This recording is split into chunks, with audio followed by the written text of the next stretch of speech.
সংস্কার ও নির্বাচনের প্রস্তুতি একই সঙ্গে চলবে, মন্তব্য প্রধান উপদেষ্টার।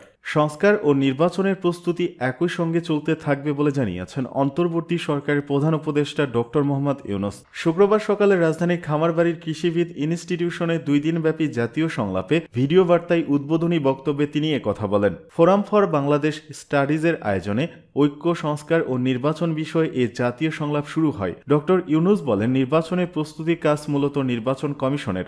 নাগরিকদের নির্বাচনের তারিখ না পাওয়া পর্যন্ত এই প্রক্রিয়ায় সময় দিতে হয় না, কিন্তু সংস্কারের কাজে সকল নাগরিককে অংশগ্রহণ করতে হবে। সংস্কার কার্যক্রমে অংশগ্রহণের আহ্বান জানিয়ে তিনি বলেন, যারা ভোটার তারা তো অংশগ্রহণ করবেনই, তার সঙ্গে ভবিষ্যতে যারা ভোটার হবেন তারাও সর্বাত্মকভাবে সংস্কারের কাজে নিজেকে নিয়োজিত করুন। এ সময় ফ্যাসিবাদের বিরুদ্ধে দীর্ঘ লড়াইয়ে সকল যোদ্ধাদের স্মরণ করে প্রধান উপদেষ্টা বলেন, জুলাই গণঅভ্যুত্থানে শহীদ হয়েছেন আর যারা আহত হয়েছেন, চোখের দৃষ্টি হারিয়েছেন, যাদের অঙ্গহানি হয়েছে, তাদের প্রতি আমাদের ঋণ শোধ হওয়ার নয়। নতুন বাংলাদেশ গঠনে তাদের প্রেরণা ও অবদান জাতি কখনো ভুলতে পারবে না।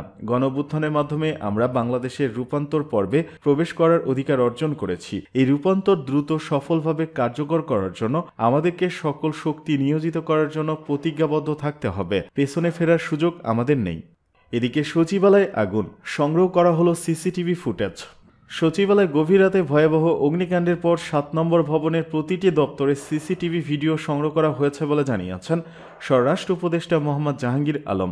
বৃহস্পতিবার সন্ধ্যায় রাজধানীর ফরেন সার্ভিস একাডেমিতে এক সংবাদ সম্মেলনে সাংবাদিকদের প্রশ্নের উত্তরে তিনি এই তথ্য জানান। স্বরাষ্ট্র উপদেষ্টা বলেন, ভেতরে থাকা সিসি ক্যামেরার ভিডিও এরই মধ্যে সংগ্রহ করা হয়েছে, তবে ভিডিওতে অগ্নিকাণ্ডের কারণ বোঝা গেছে কিনা এ বিষয়ে কিছু বলেননি। সাংবাদিকদের তিনি তদন্ত প্রতিবেদন পাওয়া পর্যন্ত অপেক্ষা করার কথা বলেছেন।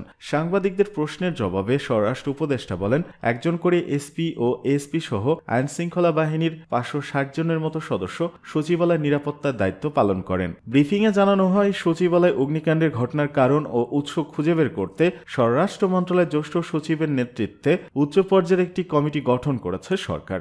এই কমিটিকে আগামী 3 দিনের মধ্যে প্রাথমিক প্রতিবেদন দিতে বলা হয়েছে। বুধবার মধ্যরাত 1:52 আগুন লাগার খবর পায় ফায়ার সার্ভিস। ফায়ার সার্ভিসের 20টি ইউনিটের চেষ্টায় বৃহস্পতিবার সকাল 8:05 আগুন নিয়ন্ত্রণে আসে। এই ভবনে অভ্যন্তরীণ সম্পদ বিভাগ, আর্থিক প্রতিষ্ঠান বিভাগ, ডাক ও টেলিযোগাযোগ, তথ্য প্রযুক্তি, শ্রম ও কর্মসংস্থান, যুব ও ক্রীড়া, স্থানীয় সরকার, পল্লী উন্নয়ন ও সমবায়, সড়ক পরিবহন, সেতু বিভাগ রয়েছে।